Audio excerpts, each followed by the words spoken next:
दशमेश पिता श्री गुरु गोविंद सिंह जी एक दिन कुछ चुनिंदा सिंहों के साथ शिकार के लिए निकले। रास्ते में उनका घोड़ा नीला अचानक रुक गया। बादशाह ने 2-3 बार उसे एड़ी मारी, लेकिन वह टस से मस न हुआ। गुरुजी मुस्कुराए और बोले, नीला तो दिव्य दृष्टि वाला है। जहां बात सिद्धांत की आती है, वहां गुरु की एड़ी मारने से भी नहीं चलता। साथ चल रहे सिंह हैरान रह गए। बोले, बादशाह, ये तो आपके हुक्म की अवहेलना है और आप इसे शाबाश दे रहे हैं। गुरुजी ने फरमाया, यह अवहेलना नहीं बल्कि असली आज्ञा पालना है।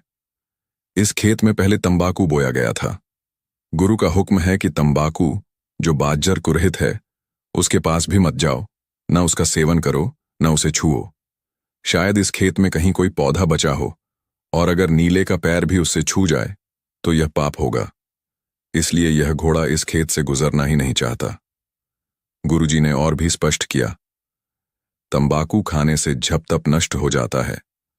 तंबाकू पीने से मंत्र की शक्ति खत्म हो जाती है। जिस जमीन में तंबाकू बोया जाए, वह भूमि भी अपवित्र हो जाती है और 1 साल बाद ही शुद्ध होती है। वहीं दूसरी ओर यह कथा छोटे जय सिंह को उसके पिता सुना रहे थे। उनके पिता दशमेश जी की सेवा में रह चुके थे और अमृत की दात भी उन्हीं के चरणों से पाई थी। पिताजी जब ये साखी सुनाते तो जय सिंह मंत्रमुग्ध हो जाता। उसके मन में हमेशा यही भाव उठता, गुरु का घोड़ा भी इतना पवित्र था कि तंबाकू के खेत में नहीं गया। क्या हम में भी ऐसी दृढ़ता और दृष्टि होगी कि हम तंबाकू को हाथ तक न लगाएं, चाहे जान ही क्यों न चली जाए।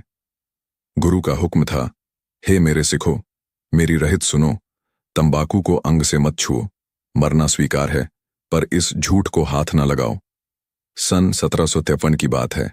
सरहिंद का नया फौजदार बना अब्दुस समद खां अहंकार में डूबा हुआ सिखों को पकड़ने और सताने में ही सुख पाता था। पटियाला जाते हुए उसने मुगल माजरा गांव के पास सिपाहियों को आदेश दिया, कोई सिख पकड़कर लाओ। सिपाही बाबा जयसिंह जी को कुएं के पास समाधि में लीन देखकर पकड़ लाए। समद खान ने घमंड से कहा, तूने मुझे सलाम क्यों नहीं किया? बाबा जी शांत स्वर में बोले, मेरी सूरत तो प्रभु चरणों में लगी थी, इसलिए नहीं किया। समद खान ने हुक्म दिया, चल मेरा बोझा उठा। बाबा जी ने साफ इनकार कर दिया, इस बोझे में तंबाकू है, मैं अमृतधारी सिंह हूं, हमारे लिए यह बाज्जर कुरहित है। चाहे मेरी जान चली जाए, पर मैं इसे हाथ नहीं लगाऊंगा। समद खान ने बाबा जी को डराने के लिए उनका परिवार बुलवा लिया। माता धन्य कौर, दोनों बेटे कड़ाका सिंह और खड़क सिंह तथा पुत्र वधू बीबी अमर कौर को भी पकड़ लाया गया। उसने पूछा, तेरा परिवार मान जाएगा? बाबा जी ने दृढ़ स्वर में कहा, अगर ये माने तो मान लें, पर मैं कभी नहीं मानूंगा। लेकिन परिवार ने भी एक स्वर में उत्तर दिया, हम गुरु के सिंह सिंहनियाई हैं, तंबाकू को हाथ नहीं लगाएंगे। मौत स्वीकार है, पर हुक्म नहीं तोड़ेंगे। समद खान ने सोचा, पहले बाबा जी को यातना दूं, ताकि परिवार डर जाए। आदेश हुआ, इस सिख की उल्टी खाल उतार दो। बाबा जी को पेड़ से उल्टा लटका दिया गया।